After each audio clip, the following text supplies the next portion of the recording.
જય હિન્દ મિત્રો, police પાઠશાલા YouTube channel પર આપ તમામ મિત્રોનું ફરીથી સ્વાગત છે। તો ટ્રેનિંગમાં આટલા બીજી શેડ્યુલ હોવાના લીધે પણ જો તમારા માટે હું આજે વિડીયો બનાવી રહ્યો છું, તો જે મિત્રોના પણ જે પ્રશ્ન આવ્યા હતા, કમેન્ટો હતી, એ પ્રમાણે મેં બધું લખી રાખ્યું છે। અને હવે છેલ્લા મહિનામાં તમારે શું કરવું અને શું ન કરવું ને એ ખાસ ધ્યાન રાખવા જેવી બાબત છે। અને અમે આગલી ભરતી પાસ કરી છે, એટલે અનુભવ તમને બહુ કામ આવશે। એટલે વિડીયોને સંપૂર્ણ જોજો અને એક સબસ્ક્રાઇબ ખાસ કરી દેજો। 10,000 સબસ્ક્રાઇબ આપણા થવાના છે, 10,000। એટલે મને અંદરથી એક ખુશી થશે કે આપણો વિડીયો બધા જોડે પહોંચે, વધારેમાં વધારે લોકો સુધી પહોંચે અને એક સાચી માહિતી મળી રહે। તો વધારે ટાઈમ નહીં લઉં અત્યારે, કેમ કે ટાઈમનો બી અભાવ જ છે। ફટાફટ હું તમને સમજાવી દઈશ કે હવે છેલ્લા મહિનામાં તમારે શું કરવું। તો એમાં તૈયારી થઈ ગઈ છે, બાકી છે, તો તમે આ ટોપિક ઉપર ધ્યાન આપજો, એટલે તમને વાંધો નહીં આવે, ખૂબ જ તમને મદદરૂપ થશે એક્ઝામમાં। તો સૌ પ્રથમ તો જો નવું હવે વધારે કંઈ તમારે નવું કરવાનું નથી। જે સિલેબસમાં તમારું થઈ ગયું છે એને જ કરવાનું છે। કોઈ આઈએમપી ટોપિક બાકી હોય એ આઈએમપી ટોપિક કરી લેવાના। હવે આઈએમપી ટોપિક કેવા કે જે પીએસઆઈમાં પૂછાઈ ગયું અને તમારું બાકી છે, તો પીએસઆઈ નું પેપર એકવાર તમે જોઈ લેજો, એમાં તમારો શું ટોપિક બાકી છે, તમે એમાં શું નહીં આવડ્યું, તો એ ટોપિક તમે હવે કરી લેજો। નવું વધારે એડ ના કરતા કે મારું આટલું બધું બાકી છે, હવે નવું એક મહિનામાં કેવી રીતે ભેગું કરીશ, તો ભાઈ તમે રિવિઝન ક્યારે કરશો। એટલે અત્યારે તમે શું કરવાનું છે, જેટલું કર્યું છે એનું વારંવાર રિવિઝન કરવાનું છે, મોક ટેસ્ટ આપવાની છે, અને જે ટોપિક તમારા રહી ગયા હોય કે પીએસઆઈમાં પૂછાયા છે કે પહેલા એક્ઝામમાં પૂછાઈ ગયા છે, તમારે નહીં આવડ્યા, તમે ઈ કરવું પડ્યું, એ ટોપિક તમે કરી લેજો। તો આ એક ક્વેશ્ચન હતો, આ એક ટોપિક છે, બરાબર। બીજું છે, જેટલું થાય એટલું જ રિવિઝન, મેક્સિમમ રિવિઝન કરો। અને એવું રિવિઝન કરો ને તમે, જેમ કે તમે બંધારણ કરો છો, તો હવે એનું જે ટોપિકનો તમે રિવિઝન કરો છો ને કે ચલો બંધારણનો ઉદ્ભવ અને વિકાસ, તો હવે એ ટોપિકનું રિવિઝન એવી રીતે કરો ને કે એમાં કોઈ બી ખોટું ના પડવું જોઈએ ટોપિકમાંથી, એવું રિવિઝન કરો। કેમ કે તમે નવું વાંચશો એમાં વાંધો નહીં આવે, નવું વાંચશો પર એમાંથી તમને ચલો નવું વાંચો તો 5માંથી 4 આવડશે, 3 આવડશે, 2 આવડશે, પણ તમે એક ને એક વસ્તુ રિવિઝન કરી હોય ને તો 5માંથી 5 માર્ક્સ આવી શકે છે। એટલે રિવિઝન વધારે કરજો અને એવું રિવિઝન કરશો કે સાચું જ પડે એ ટોપિકમાંથી પૂછાયેલો ગમે હોય। એટલે તમે બીજા ટોપિક ના બી કર્યા હોય ને તો તમારા મેક્સિમમ માર્ક્સ કવર થાય છે। આ બધી નાની નાની વસ્તુ છે, પણ અમે આ વસ્તુ ફોલો કરી છે અને અમે પરીક્ષા પાસ કરી છે, એ પ્રમાણે તમારા જોડે શેર કરી રહ્યા છે। પછી છે ટાઈમ ટેબલ। તો હવે મેં છે ને છેલ્લા એક ટાઈમ ટેબલ બનાવ્યું હતું, તો હવે હું તમને એક સલાહ આપીશ કે ટાઈમ ટેબલ કેવી રીતે બનાવો। જો મેં કેવી રીતે બનાવ્યું હતું કે હવે 1 મહિનો બાકી છે, બરાબર। તો તમારી જોડે આટલા દિવસ છે, તમે એ રીતે સેટ કરી લો કે મારી જોડે આટલા દિવસ છે અને આટલા સબ્જેક્ટ છે, કે સિલેબસમાં આટલા સબ્જેક્ટ છે, તો મારે એક દિવસમાં કેટલા સબ્જેક્ટ કરવું, કેટલું રિવિઝન કરવું, કેટલી મોક ટેસ્ટ આપવી, એ બધું તમે દિવસ વાઇઝ ગોઠવી દો।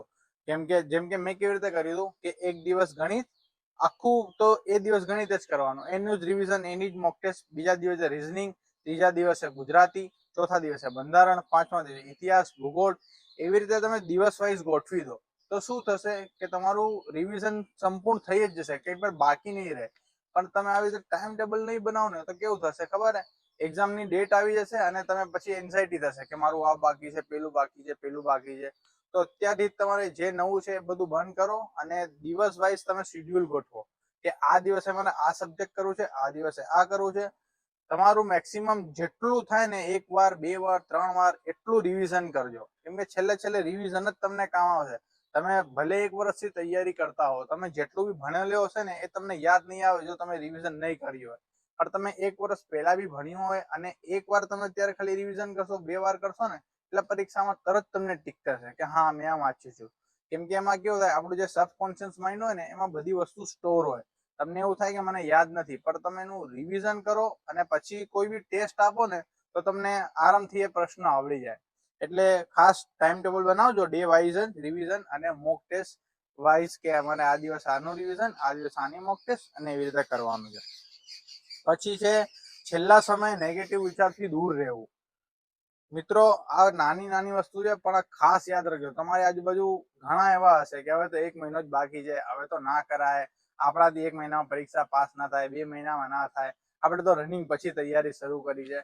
તો એવા લોકોથી તમે ખાસ દૂર રહેજો, દૂર જ થઈ જવાનું, વાત જ નહીં કરવાની એના જોડે। લાઇબ્રેરીમાં આવો, ઘણા બધા લોકો હશે, એ બધાથી દૂર રહેવું। તમે પોતા એક પોઝિટિવ માઇન્ડસેટ સાથે તૈયારી કરો, કેમ કે એવા ઘણા મિત્રો છે જે 2-2, 3-3 મહિનામાં માત્ર તૈયારી કરીને લાગી ગયા હોય છે।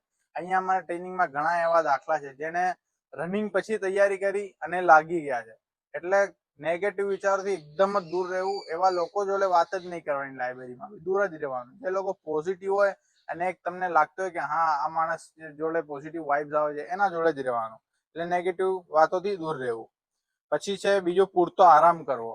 7-8 કલાક ઊંઘ, 7-8 કલાક ઊંઘ લેવી પ્રોપર. હવે તમે છેલ્લે શું પ્રેશરમાં આવશો કે મારે 10 કલાક વાંચી નાખવું, 12 કલાક, 14 કલાક. જો તમે બીમાર પડશો ને છેલ્લી ઘડીએ તો તમને તકલીફ પડશે એક્ઝામમાં. એટલે શાંતિથી રિલેક્સ થઈને જ વાંચવાનું. 7-8 કલાક, 10 કલાક જેટલું થાય વાંચવાનું. વધારે ઓવરલોડ નહીં કરવાનું. તમને એવું લાગે કે બોડી થાકી ગઈ છે મારી, તો આરામ કરી લેવાનો. એવું લાગે કે કંટાળો આવ્યો છે તો બહાર રાઉન્ડ મારી આવવાનો, 10-15 મિનિટનું બ્રેક લઈ લેવાનું. બીમાર નહીં થશો. બીમાર થશો ને તો બધું બગડશે તમારું. એટલે છેલ્લે ટાઈમે સાચવજો.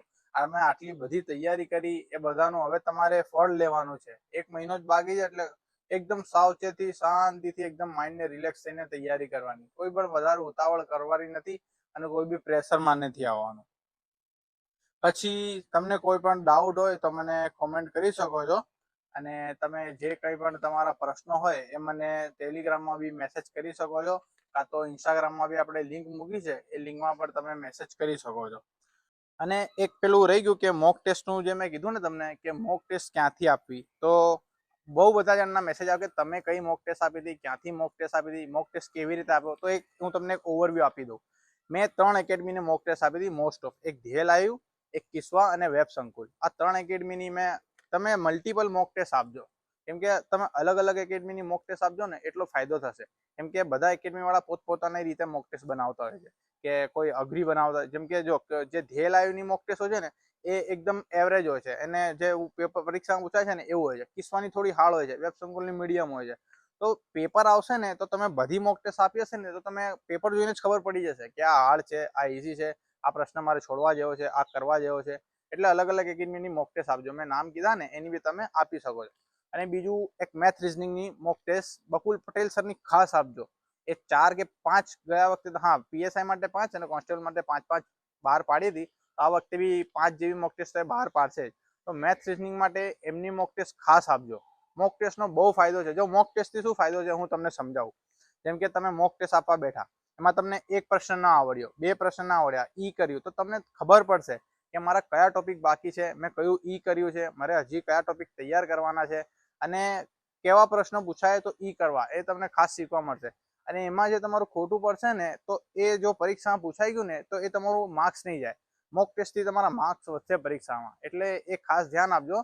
મોક ટેસ્ટ જેટલી અને ક્યાંથી આપવી, તો જો આપણે ટેલિગ્રામ ચેનલમાં મૂકી છે. આની અગાઉ બી મેં લાઈવ આવ્યો હતો ત્યારે કીધું હતું કે આપણે ટેલિગ્રામ ચેનલમાં બહુ બધી મોક ટેસ્ટ શેર કરી છે. તો તમારી જોડે વ્યવસ્થા ના હોય કે પૈસા ના હોય તો તમે એમાં ફ્રીમાં જ મૂકી છે આપણે, તો એમાં જોડાઈ જજો. હું લિંક ડિસ્ક્રિપ્શનમાં મૂકી દઈશ. ત્યાંથી તમને મોક ટેસ્ટ ફ્રીમાં મળી જશે. એટલે વાંધો નહીં આવે. ત્યાંથી બી તમે બિંદાસ આપી શકો છો. અને બીજી બી તૈયારીને લગતા ઘણા જેટલા બી તમારા પ્રશ્નો હોય ને, તમે બિંદાસ કોમેન્ટ કરજો. હું તમને રિપ્લાય આપી જ દઈશ. અને જેટલું બનીશ એટલે, હવે જો 1 મહિનો બાકી છે એટલે વધારેમાં વધારે વિડીયો બનાવવાનો પ્રયત્ન કરીશ. અહીંયા ટાઈમ બિલકુલ બી નથી મળતો. જો અત્યારે 7 થઈ છે અને મારે 7:30 રોલ કોલ છે. નાઇટ રોલ કોલમાં અહીંયાથી નીકળવું પડે છે, એટલે જવું પડશે. તો જેવી રીતે ટાઈમ મળશે એવી વિડીયો બનાવીશ. તો તમે કોમેન્ટ કરજો તમારા પ્રશ્નો. હું આવી રીતે લખીને રાખું છું. જેવું મને ટાઈમ મળે છે એવી હું વિડીયો બનાવી લઉં છું. તો વધારે હવે જે બી તમારા પ્રશ્નો હોય એ તમે કરજો કમેન્ટ. આપણે મળીશું હવે નેક્સ્ટ વિડીયોમાં નવા ટોપિકની સાથે. ત્યાં સુધી બધા મિત્રોને જય હિન્દ, જય ભારત.